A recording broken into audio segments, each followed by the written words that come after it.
नमस्कार दोस्तों, define stop loss में आपका बहुत बहुत स्वागत है। दोस्तों हमारे सामने सनोफी इंडिया लिमिटेड का डेली चार्ट है।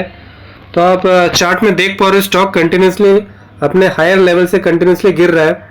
ठीक है ना, एक साल में स्टॉक ऑलरेडी आधा हो चुका है। ठीक है ना, ये जो इसका हाई था 6000, जो एक साल पहले 6000 पे ट्रेड कर रहा था वो भी आखिर 3000 पे आ चुका है। तो मतलब एक साल के अंदर स्टॉक ने मतलब 50% ये स्टॉक टूट चुका है। ठीक है ना दोस्तों, और जहां तक इसका जो क्वार्टरली रिजल्ट का सवाल, आप क्वार्टर रिजल्ट देखोगे तो जो कंपनी ने क्वार्टर रिजल्ट पोस्ट किया है वो है 4.72 बिलियन पोस्ट किया, लेकिन जो मार्केट को एक्सपेक्टेशन था, मार्केट को एक्सपेक्टेशन था 4.83 बिलियन का रेवेन्यू। तो इसमें आप देख पा रहे हो कि जो रेवेन्यू में 105 मिलियन रेवेन्यू कम क्लॉक हुआ, जो कि मतलब 2.17% कम है। तो मार्केट को सरप्राइज पसंद है, लेकिन नेगेटिव सरप्राइज मार्केट को पसंद नहीं है। तो इसलिए आप देख पा रहे हो कि स्टॉक कंटिन्यूसली अपने हायर लेवल से कंटिन्यूसली गिर ही रहा है, मतलब रुकने का नाम ये ले ही नहीं रहा। Continuously it's falling from the higher levels. और अभी ये स्टॉक में अभी थोड़ा न्यूज भी निकल के आ रहा है कि जो निप्पॉन इंडिया है, निप्पॉन इंडिया ने इसमें अपना जो स्टेक है इंक्रीज कर दिया। निप्पॉन के पास ऑलरेडी 3.79% का स्टेक था, उन्होंने और 1.14% का एडिशनल स्टेक खरीद लिया है, और इससे उनका जो स्टेक अभी टोटल 4.93% का स्टेक हो चुका है। तो जो निप्पॉन इंडिया म्यूचुअल फंड है, उन्होंने इसे मतलब 83.19 करोड़ का 2.64 लाख टोटल शेयर्स खरीदे हैं। और वहीं पे आप देखोगे तो एचडीएफसी म्यूचुअल फंड है, एचडीएफसी लाइफ इंश्योरेंस कंपनी ने अपना स्टेक 1.19% स्टेक बेचा है। ठीक है ना, 86.62 करोड़ में अपना स्टेक बेचा है 2.7 लाख शेयर्स। तो आप यहाँ पे देख पा रहे हो जो स्टॉक है, स्टॉक का जो क्वार्टरली रिजल्ट आप देखो तो 103 करोड़ कंपनी ने जो अपना 103 करोड़ का नेट प्रॉफिट कंपनी ने क्लॉक किया था, मतलब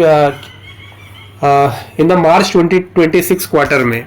ठीक है ना, तो जो कि मतलब 14% कम है ईयर ऑन ईयर बेसिस में। इससे पहले जो ईयर ऑन बेसिस में देखो 120 करोड़ से कंपनी का जो नेट प्रॉफिट है अभी 103 हो गया, जो कि 14% ईयर ऑन ईयर बेसिस में कम है।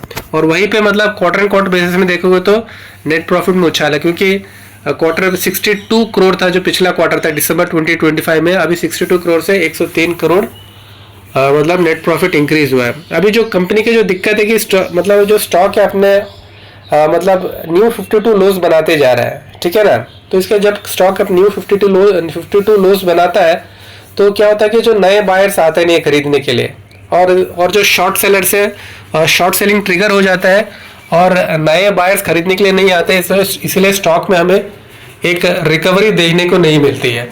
ठीक है ना, और इसके अलावा आप देखो तो जो कंपनी मतलब नए लॉन्चेस इंट्रोड्यूस नहीं कर रहा है, कि फार्मा कंपनी के लिए बहुत ज़रूरी होता है कि समय समय पे वो नया प्रोडक्ट्स लॉन्च करते रहे।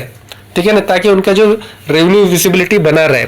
तो यही कारण है कि मतलब नए प्रोडक्ट्स, नए लॉन्चेस आ नहीं रही है, और रेवेन्यू आपने देखा है कि रेवेन्यू में मतलब नेगेटिव सरप्राइज दिया हुआ। तो इन सब के चलते हुए मतलब स्टॉक में आपको प्रेशर देखने को मिल रहा है। स्टॉक अपने सारे मूविंग एवरेज से नीचे ट्रेड कर रहा है। ठीक है ना, कंटिन्यूसली स्टॉक फॉल हो रहा है।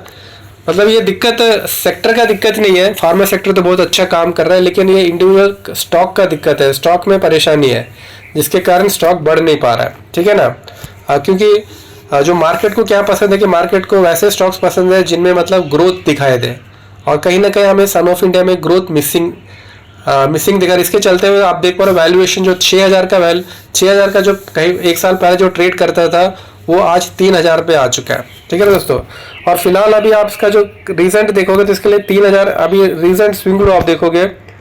So the recent swing low for the stock is, ये जो रीसेंट स्विंग लो 3050 के आसपास है। तो देखना पड़ेगा कि 3050 को डिफेंड करता है या इसे ब्रेक कर देता है। यदि ये रीसेंट स्विंग लो को भी यदि ब्रेक करेगा तो फिर आने वाले दिनों में इसके लिए और भी दिक्कत हो सकता है। ठीक है ना, तो स्टॉक में आपको टेक्निकल वीकनेस दिखाई दे रहा है। ठीक है ना, वैल्यूएशंस अब करेक्शन हो चुका है, 6400 से 3100 में आ चुका है, नए प्रोडक्ट्स लेके नहीं आ रहा है। ठीक है ना, इन्वेस्टर्स को उसमें ग्रोथ दिखाई नहीं दे रहा, तो इसके चलते हुए आपको स्टॉक्स में मतलब गिरावट देखने को मिल रही है। दोस्तों आप हमारे चैनल में पहली बार आए तो कृपया करके हमारे चैनल को लाइक कीजिए, कमेंट कीजिए, सब्सक्राइब कीजिए। दोस्तों आपका बहुत बहुत धन्यवाद।